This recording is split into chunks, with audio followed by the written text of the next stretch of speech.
Good morning, students. This is class 12th physics, that is we are on unit 3C part, that is part 2. So here we have to do about the magnet and earth's magnetism. So our today's topic is magnetic field lines and its properties. Okay, and its properties, and also we have to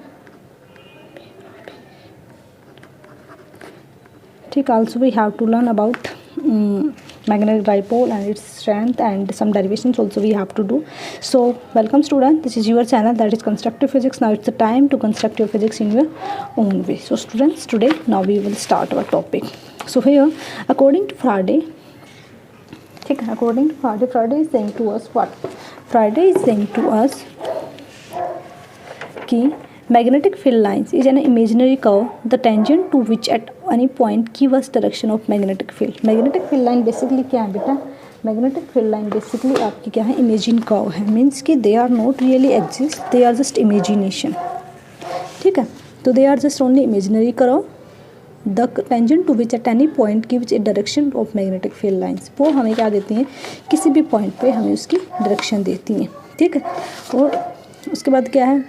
These line give us a visual and intuitive realization of magnetic fields. In line से through हमें क्या होता है? हमें सिर्फ feel होता है कि हाँ यहाँ पे मैग्नेटिक फील्ड है.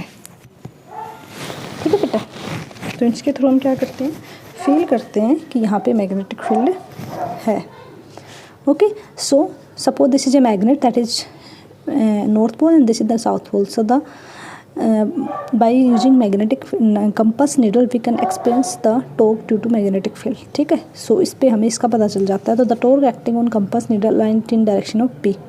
ठीक है, और जो इस पे टॉर्क वर्क करेगा, क्योंकि टॉर्क क्या होता है? Force into perpendicular distance. तो जो इस पे टॉर्क वर्क करेगा वो क्या होगा बेटा?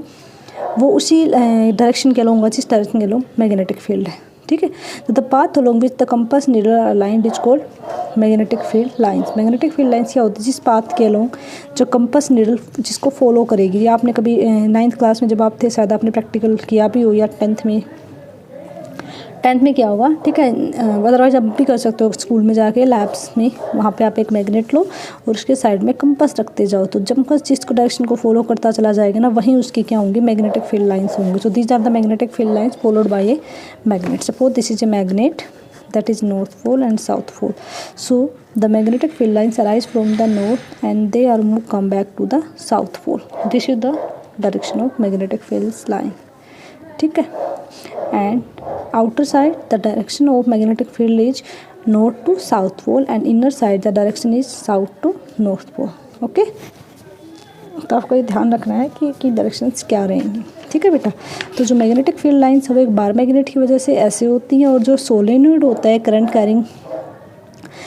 कैरिंग सोलेनोइड होता है बेटा, उसकी जो मैग्नेटिक फील्ड लाइंस है वो भी ऐसे ही बनेंगी लाइक ए बार मैग्नेट. ठीक है, और जो एक डाइपोल है उसकी बार मैग्नेट जो उसकी मैग्नेटिक फील्ड लाइंस है वो ऐसे बनती है. बेटा इन तीनों में से क्वेश्चन आपसे ज़रूर पूछा जाता है. ठीक है, तो एक डाइपोल क्या होता है? Which consist two poles, positive and negative. तो नेगेटिव से अंदर की तरफ आएंगे और पॉजिटिव से बाहर की तरफ निकलेंगे. इस तरीके से डाइपोल में आपका बनेगा. तो now we have to study about the magnetic properties. ठीक है, मैग्नेटिक फील्ड लाइंस उनकी कुछ प्रॉपर्टीज हम स्टडी करेंगे. ठीक है बेटा, तो find the direction of magnetic field at any point C. बेटा suppose this is the magnetic field lines and here we want to find out the direction. If this is a curve, this is a closed curve, एक curve है, तो यहाँ पे अगर आपको direction find out करनी है तो हम क्या करेंगे? उस पर एक टेंजेंट खींच देंगे. ठीक है, और वो टेंजेंट हमें क्या दे देगा बेटा? उसकी डायरेक्शन दे देगा. After some time suppose this is here, तो यहाँ पे भी हम एक टेंजेंट खींच देंगे जो उसकी क्या बताएगा?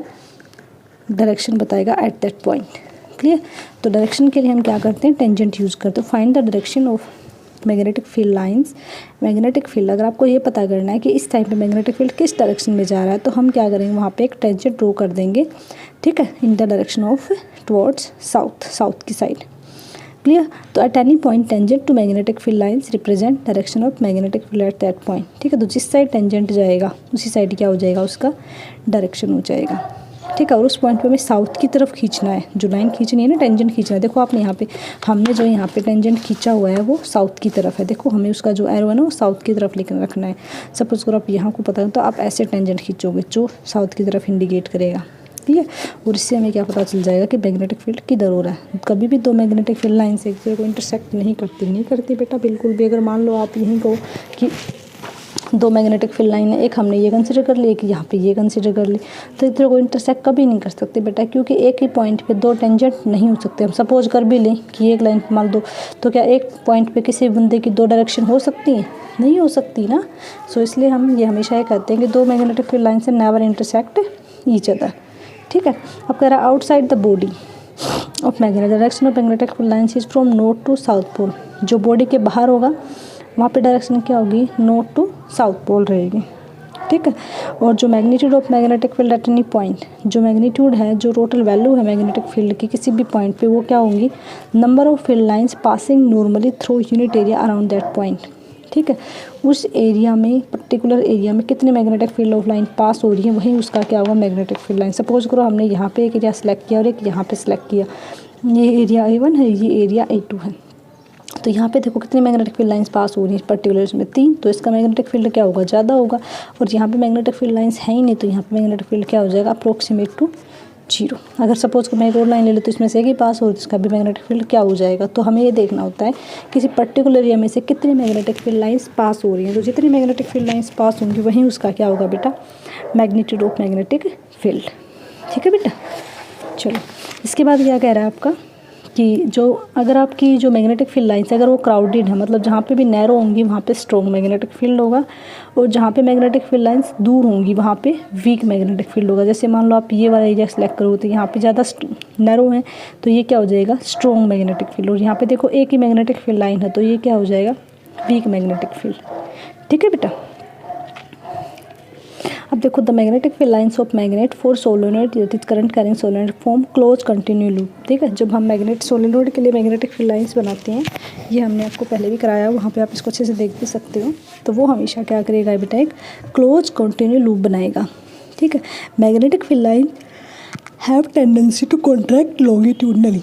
ठीक है। वो अपने आप को लॉन्गिट्यूडनली कॉन्ट्रैक्ट कर लेती हैं, विच इंडिकेट द डायरेक्शन, जो क्या दिखाता है हमें? Indicate attraction between unlike poles. Suppose आप यहाँ पे देखिए, ये देखो बेटा, ये दोनों अनलाइक पोल्स हैं। ठीक है। That is south pole and this the north pole. तो इन दोनों ने क्या कर लिया? अपने आप को लॉन्गिट्यूडनली की तरफ अट्रैक्ट करने की कोशिश कर रहे हैं। ठीक है। तो ये क्या हो जाएंगे? डायलेट हो जाएंगे literally and represent repulsion between two poles. ठीक है। यहाँ पे क्या कर रही है? दूसरे को रिपेल करने की कोशिश कर रही है, because they are the same पोल।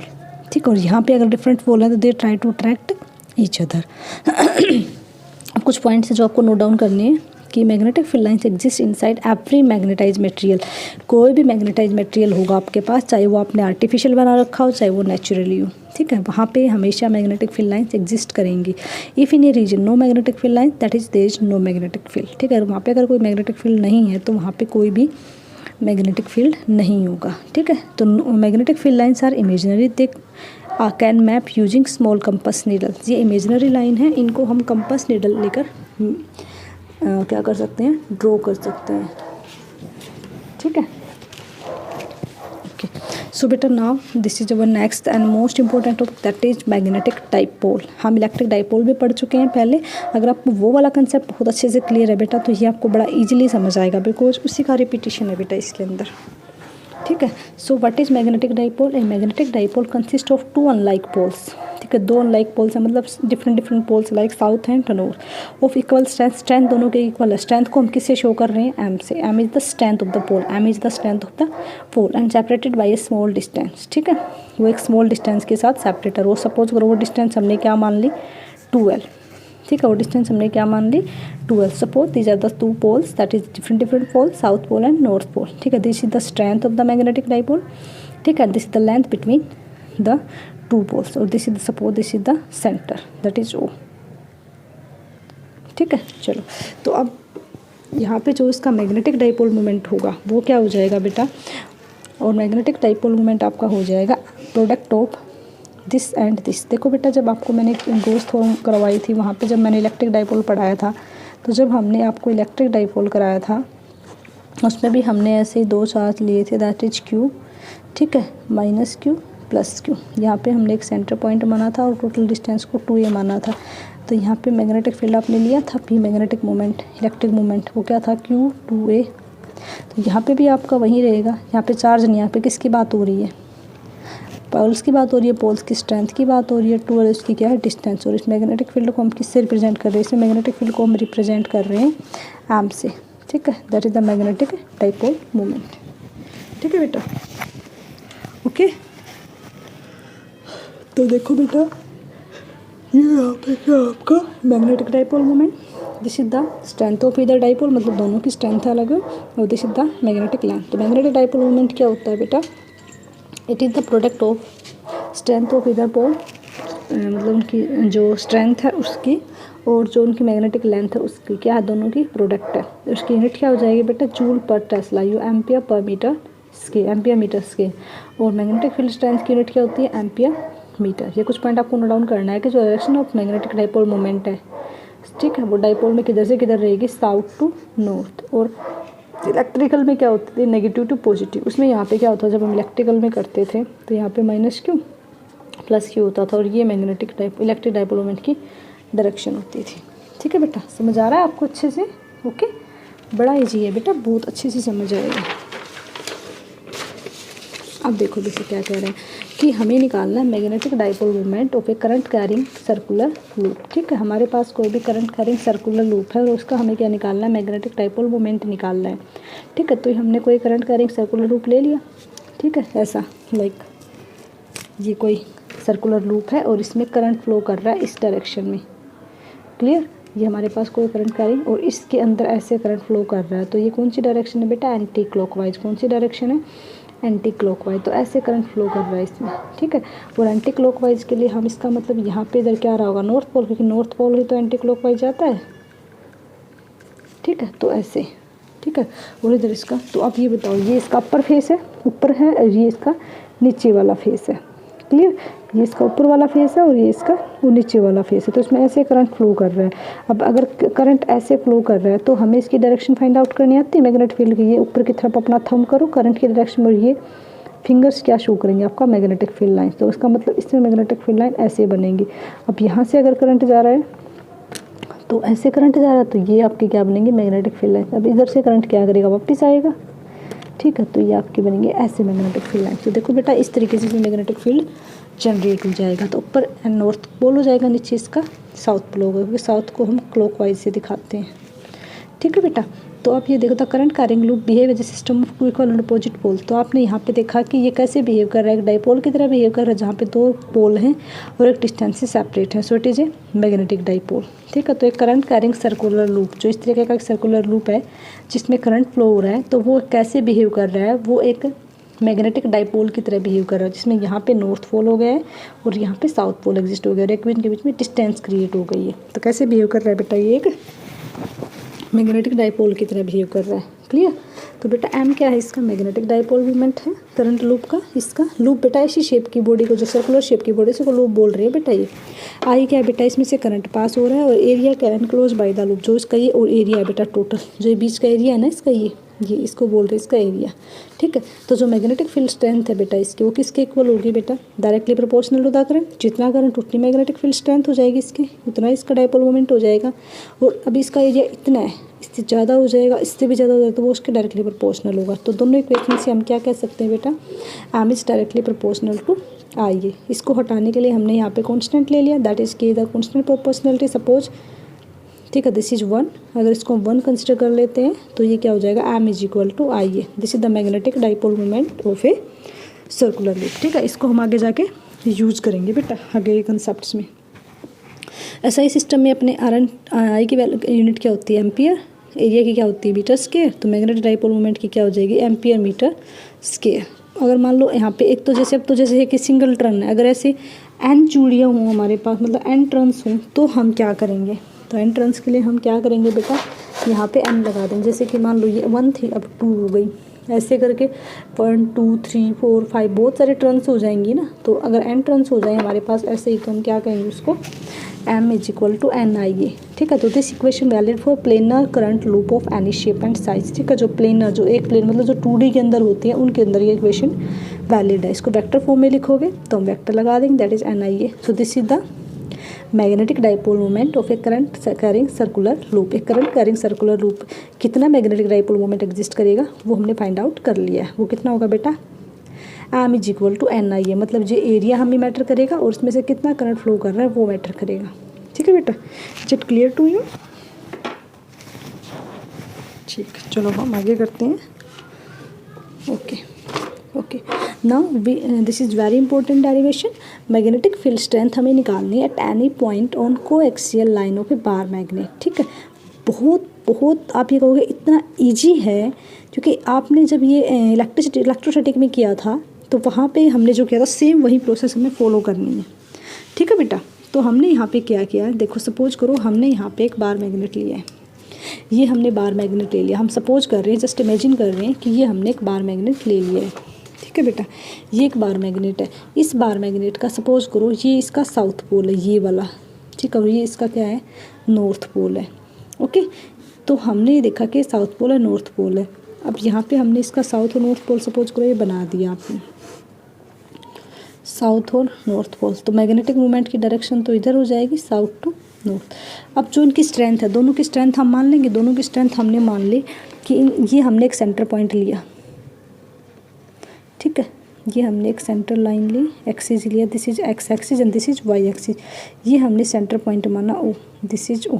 तो यहाँ से इसके सेंटर से डिस्टेंस एल, यहाँ से भी इसकी डिस्टेंस एल। तो टोटल डिस्टेंस कितनी हो जाएगी, टोटल डिस्टेंस हो जाएगी 2l। ठीक है, और जो आपका मैग्नेटिक मूवमेंट की डायरेक्शन है वो किधर से किधर रहेगी, वो रहेगी साउथ टू नॉर्थ पोल। ठीक है, यहाँ पे हमने कोई पी पॉइंट कंसिडर करना है, यहाँ पे हमने कोई पी पॉइंट कंसिडर करना है और उस पॉइंट पे हमें मैग्नेटिक फील्ड फाइंड आउट करना है। क्या फाइंड आउट करना है, मैग्नेटिक फील्ड फाइंड आउट करना उस पॉइंट के ऊपर। ठीक है, अब देखो बेटा, जब हमने वहाँ पे फाइंड आउट करा था इलेक्ट्रोस्टैटिक में तो हमने ऐसे किया था। ठीक है, कैसे किया था, हमने Q1 Q2 करा था। ठीक है, Q1 Q2, और इस तरीके से हमने 2a डिस्टेंस ली थी, हमने सेंटर पॉइंट माना था और ये हमारे पास 2a। तो वहाँ पे भी हमने एक पी पॉइंट कंसिडर करा था। तो एक बार हमने प्लस वाले, एक बार माइनस। तो प्लस की वजह से इलेक्ट्रिक फील्ड कहाँ होता है, बाहर की तरफ, और माइनस वाले के अंदर की तरफ। तो हमने इसका माना था E1 माइनस की वजह से, और इसको माना था E2। तब यहाँ पे क्या है, साउथ पोल नेगेटिव वाले को शो कर रहा है। तो हमने क्या कंसिडर कर लिया कि B1 मान लिया ड्यू टू नॉर्थ पोल।